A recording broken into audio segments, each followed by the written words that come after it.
sur nous, Bachir. Et on leur pardonnera là. Je vais très bien, Bachir, parce que j'ai relu la charte de l'impérialisme. Ah. Et j'ai retrouvé, parce qu'on nous demandait ici un jour que... Quelle est la source? Quelle est la source? Oui. Voilà. Alors Bachir est venu avec la source. La présente charte a été élaborée à Washington pendant la traite négrière. Ensuite, discrètement négociée à la conférence de Berlin en 1885, pendant que les puissances occidentales se partageaient l'Afrique. Elle a été renégociée secrètement à Yalta, au moment du partage du monde en deux blocs après la Deuxième Guerre mondiale et pendant la création des sociétés des nations, l'ancêtre de l'ONU. Bachir, la source de ce document, je vous le dis, c'est le musée de Tervuren. Tervuren, c'est en Belgique, je crois. Tervuren, c'est en Belgique. Donc nous donnons la source. Vous allez là-bas, vous allez trouver l'original de ce document. Parce que quand on parle ici, on dit non, il n'y a pas de preuve. Voici la preuve. Donc on donne les sources de l'origine. Là, vraiment, regardez. Article 1, je vais si vous voulez rapidement. La devise de l'impérialisme, c'est gouverner le monde et contrôler les richesses de la planète.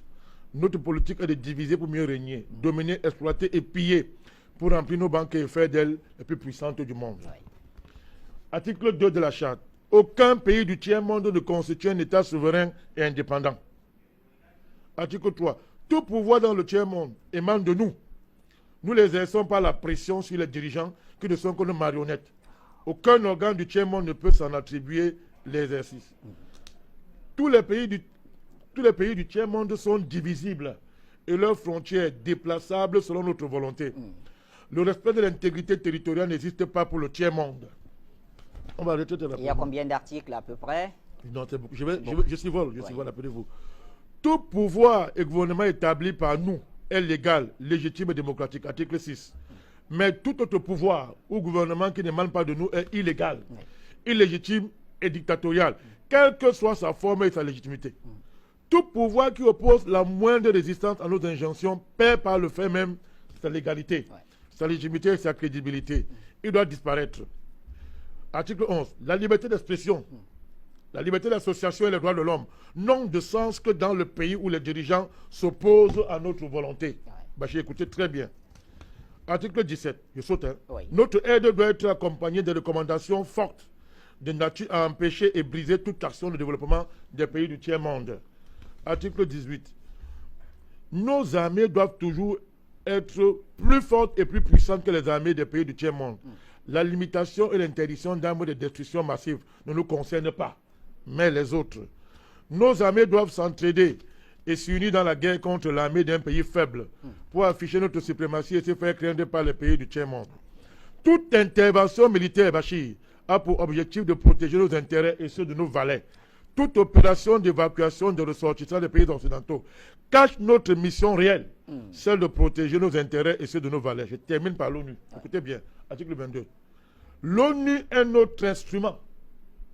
Nous devons l'utiliser contre nos ennemis et les pays du tiers-monde pour protéger nos intérêts. Article 23. Notre objectif est de déstabiliser et détruire les régimes qui nous sont hostiles et installer nos marionnettes sous la protection de nos militaires, sous la couverture des mandats des forces de l'ONU. M. Bachir, dites bien, les résolutions de l'ONU sont des tests qui nous donnent le droit et les moyens de frapper, de tuer et de détruire les pays dont les dirigeants et les peuples qui refusent de se soumettre à nos injonctions sous la couverture des résolutions du Conseil de sécurité de l'ONU. Mon cher Bachir, je termine par là. Notre devoir, article 25, est de maintenir l'Afrique et d'autres pays du monde dans le sous-développement. Installer la misère, la division, les guerres, le chaos pour les dominer, les exploiter et les piller, ouvrez vos oreilles, à travers les missions des Nations Unies, mon cher Bachir. Notre règle d'or, article 26, est la liquidation physique des leaders et dirigeants nationalistes du tiers-monde. Alors, Bachir, je ne continue pas. Charte de l'impérialisme. Je vous dis, on en a demandé, il n'y a pas la source. Tervuren se trouve le musée royal de l'Afrique centrale. Tervuren est une commune néerlandophone de Belgique, située en région flamande, dans la province du Brabant flamand. On donne les sources, on donne le lieu. Très bien.